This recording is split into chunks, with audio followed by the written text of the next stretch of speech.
Honora Koré est asthmatique depuis sa naissance. Il dit l'avoir héritée de sa mère.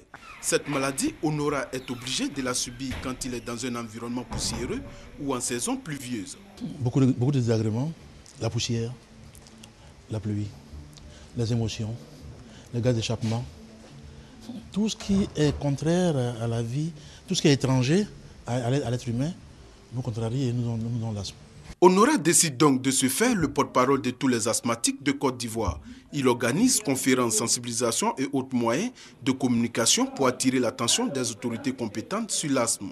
La maladie fait 300 millions de victimes dans le monde et en Côte d'Ivoire, sa prévalence en milieu scolaire est passée de 8% en 1988 à 15% en 2000. Nous lançons un message très fort aux autorités afin qu'ils voient qu'on puisse réduire les coûts des médicaments et que tous les médicaments de l'asthme puissent passer dans les assurances.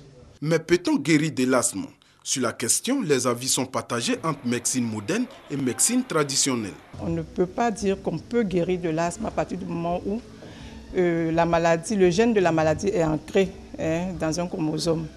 Mais ce qu'on peut faire aujourd'hui, c'est qu'on peut contrôler l'asthme. C'est-à-dire qu'on peut amener le malade asthmatique à mener une vie conforme à une vie normale. L'asthme est une maladie classée comme problème de santé publique en Côte d'Ivoire.